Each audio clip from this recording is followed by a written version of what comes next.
Ya,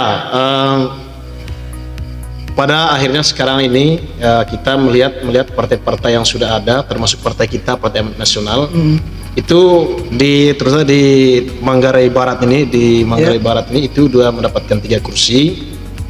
Saya rasa partai ini punya masa depan di Manggarai Barat ataupun di Manggarai Raya ini.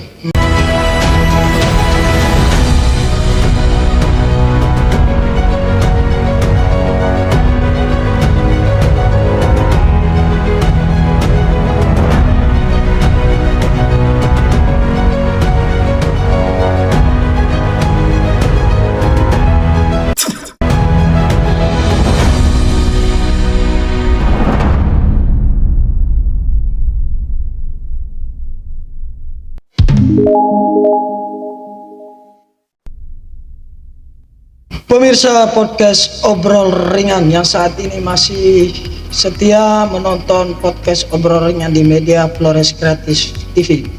Pada kesempatan ini saya telah menghadiri tokoh politisi di Kabupaten Manggarai Barat yang akan berbincang-bincang terkait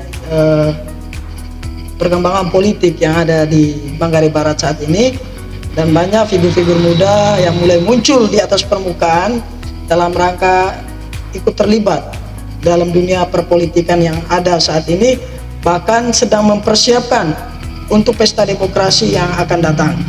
Jadi selamat malam ini Pak Jafran Hidayat, bagaimana kabarnya? Malam, alhamdulillah, kabar baik. Kabar baik ya? Sehat. Luar biasa. Pak Jafran, ya. Memang Pak Jafran ini susah sekali dihubungi. Apa karena Pak Jafran ini sibuk dengan aktivitas karena politik atau ada kegiatan-kegiatan lain ini? Kan berapa kali kita hubungin ya, cuma sampai baru sekarang ini Pak Jafran ini bisa hadir di podcast Obrol Ringan ini.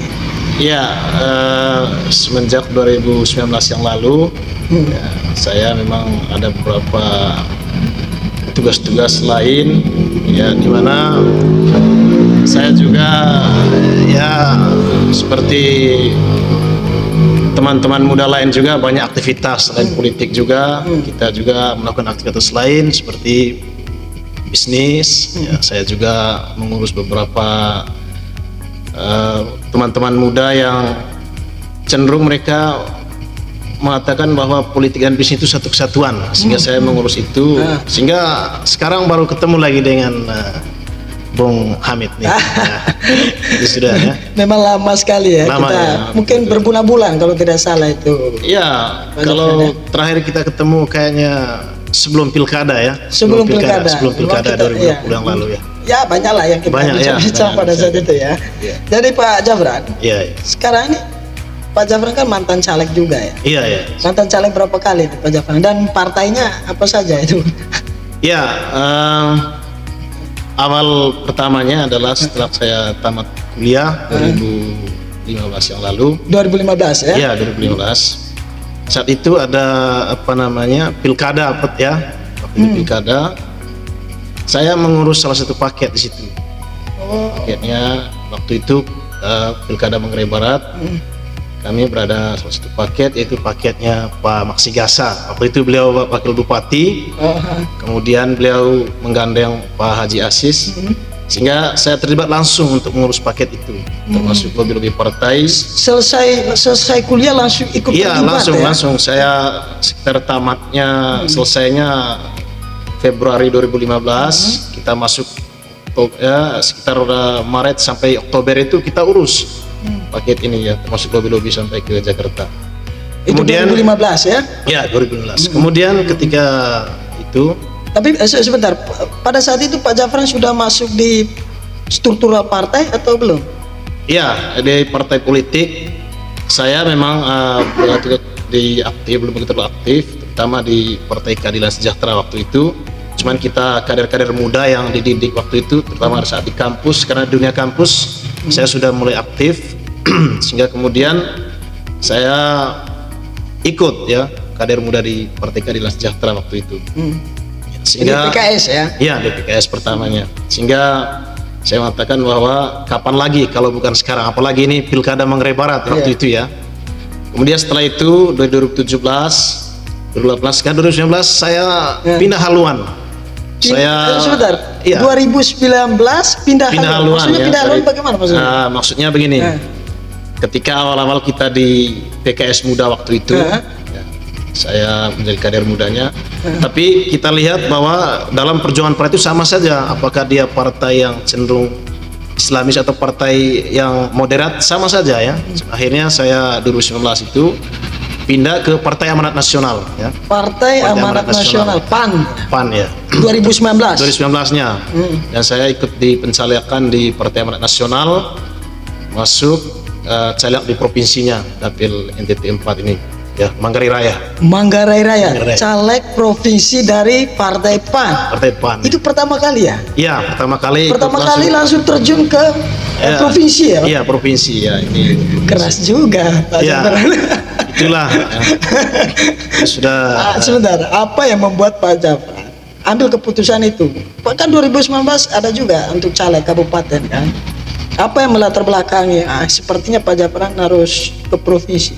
Ya, kita lihat waktu itu potensi-potensi generasi muda waktu itu, karena mereka menganggapan bahwa politik ini cenderung dimiliki oleh generasi-generasi tua atau yang senior di atas kita waktu itu ya. Saya berpikir kalau kita masuk di kabupaten, terutama di kabupaten kita di Manggarai Barat ini, maka peluang saya itu sangat sedikit. Karena kita punya pesaing-pesaing itu adalah orang-orang hebat semua. Pertama mereka punya duit, kemudian punya nama dan seterusnya. Akhirnya saya melakukan sebuah haluan baru ya pada generasi muda ini. Saya harus maju di tingkat provinsinya. Bagaimana saya harus memperkenalkan diri saya di Manggarai Raya ini, Manggarai Timur, Manggarai Tengah, kemudian Manggarai Barat kita ini, untuk menjadi satu kandidat muda di Partai Amanat Nasional itu.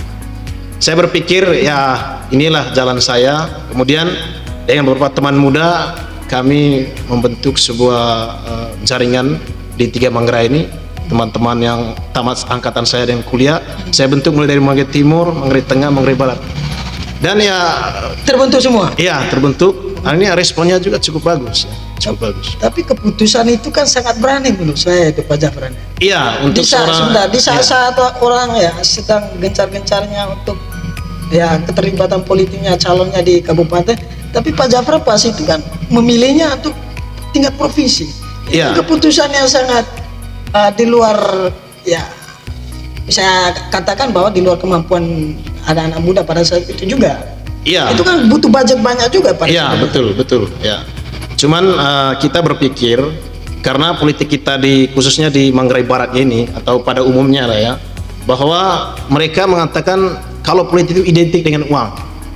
Identik dengan uang, bahwa politik uang itu adalah harus sehingga generasi muda tidak mampu untuk itu.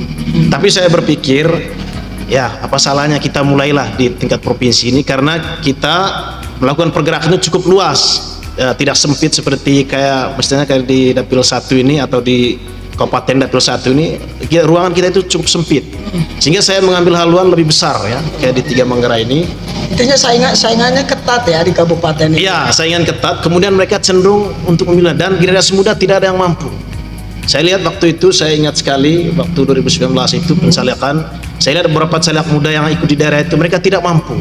Sangat tidak untuk menyaingi orang-orang yang senior, punya nama, kemudian punya budget yang tinggi, dan mereka semuanya kalah ya. Dan termasuk Pak Jafran juga kan tidak mampu ya. Ya, saya anggap ya seperti itu. Makanya solusinya di provinsi ya, karena di provinsi peluangnya besar menurut Pak Jafran ya. Menurut saya kan begini juga Pak Jafran ya, bukankah di provinsi juga butuhnya budgeting yang cukup besar juga, karena menyangkut teritorial ruang politiknya itu kan luas juga itu Pak Jafran. Ya benar ya. Waktu itu kita koordinasi dengan beberapa DPD, mulai DPD PAN Manggarai Timur, Manggarai Tengah, kemudian Manggarai Barat ini. Saya sampaikan kepada beberapa pengurus di 3 kabupaten ini bahwa kami ini kader muda di provinsi yang mau maju di provinsi, tolong dukung kami. Artinya apa? Masalah budget atau finansial itu tidak terlalu kita keluar banyak, itu maksudnya tidak terlalu banyak mengeluarkan uang di situ, tetapi kita melakukan koordinasi di 3 DPD ini, terutama di Manggarai Timur, Manggarai Tengah, Manggarai Barat.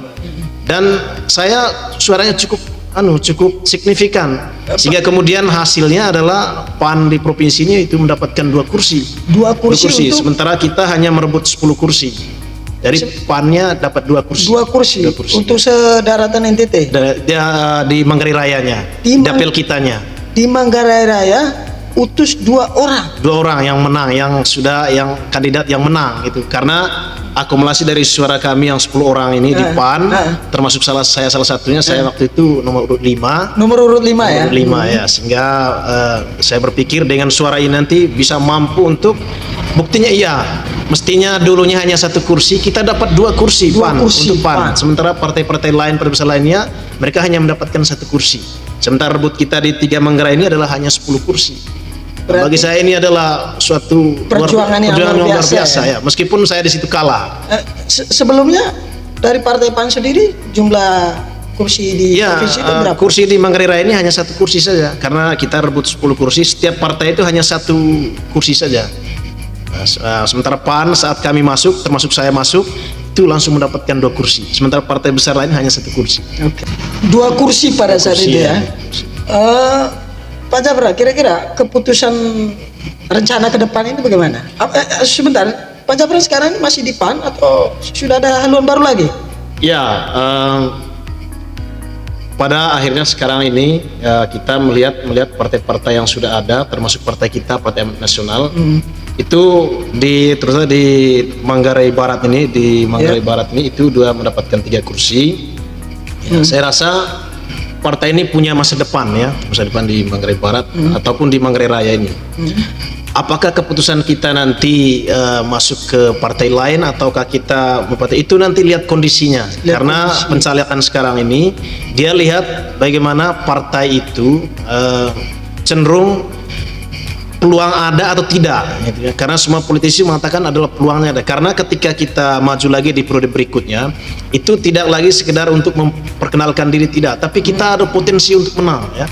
Apakah kita masih di Partai Amanat Nasional di kabupaten, ataukah di PKS di kabupaten, ataukah di partai lain di kabupaten atau di provinsi, itu nanti lihat model pencalekan saat itu ya. Tapi intinya kan Pak Jafar sekarang bukan di PKS lagi kan?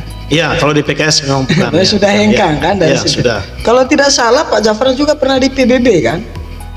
Ya, di PBB ada beberapa kolega saya, teman-teman itu. Tidak, maksudnya di pengurusan juga kan? Tidak secara langsung di pengurusan, tetapi karena teman-teman PBB ini adalah teman-teman kita semua, mereka minta untuk mengurus partai itu, untuk mengurus bagaimana administrasi minta, maka saya kemudian mengurusnya gitu. Artinya secara kolega dalam berpolitik muda itu benar saja, artinya kita tidak ada kartu anggota di situ ya. Bahkan di kartu anggota yang saya dapat itu hanya di Partai Amanat Nasional. Berarti semacam partisipan ya di sana. Ya, di PBB ya. Ya, artinya kan secara legalitas struktural tidak ada ya, karena logikanya kan begini. Ketika kita ada teman kita yang berada di politik, kemudian satu nafas perjuangan politik mudanya ada, ya masalahnya kita kerjasama ya. Tidak kemudian bahwa dia ini adalah kader partai tersebut. Itu biasa dalam politik, hal biasa. Ini ada kolaborasi. Ya, kolaborasi antara. Luar biasa ini Pak Jafar. Berarti sekarang tetap masih di PAN ya?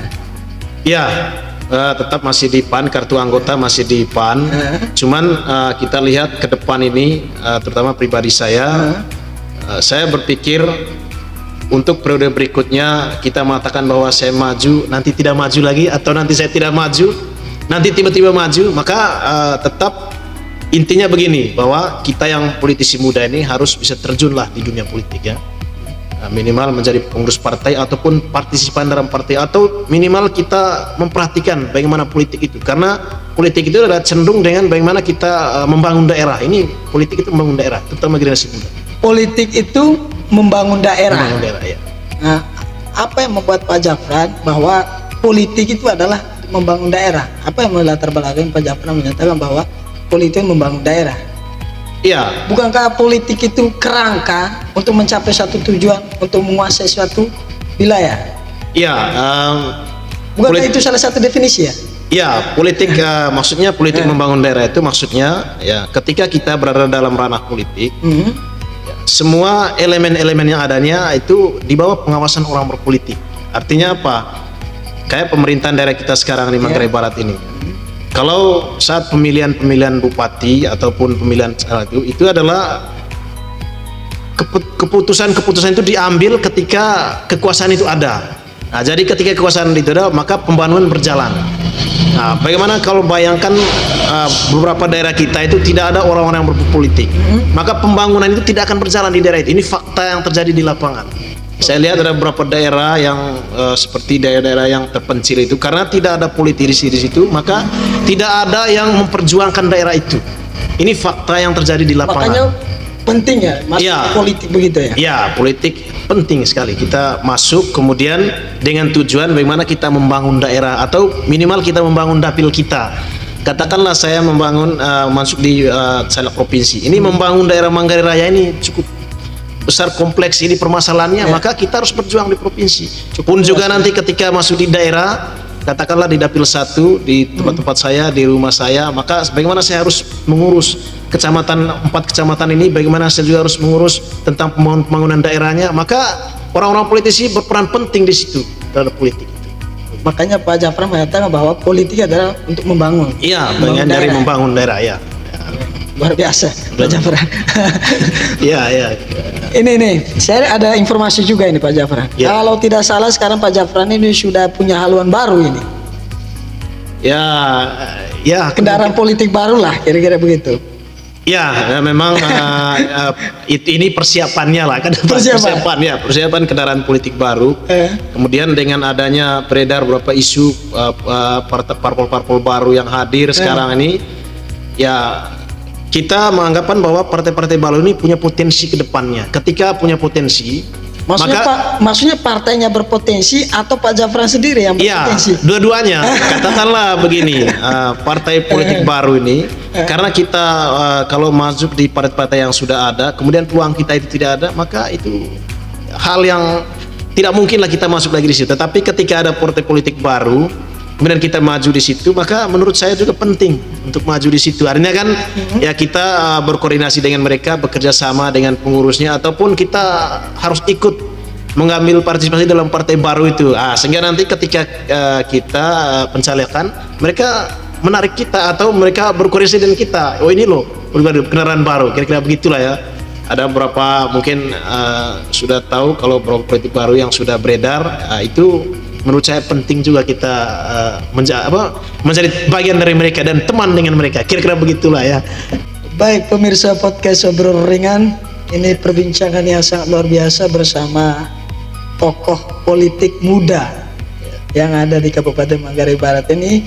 Ya inilah beberapa pesta demokrasi dan langkah-langkah yang diambil oleh Pak Jafran sendiri, ikut terlibat dalam bagian politik itu sendiri di Manggarai Barat. Oke Pak Jafran, ya sambil tadi diskusinya sangat luar biasa, perbincangan sangat luar biasa. Mungkin saatnya kita ngopi-ngopi dulu. Kita ngopi-ngopi pemirsa podcast ini. Mari Pak Jafran. Kopi khas Flores. Ya. Mari kita ngopi-ngopi dulu.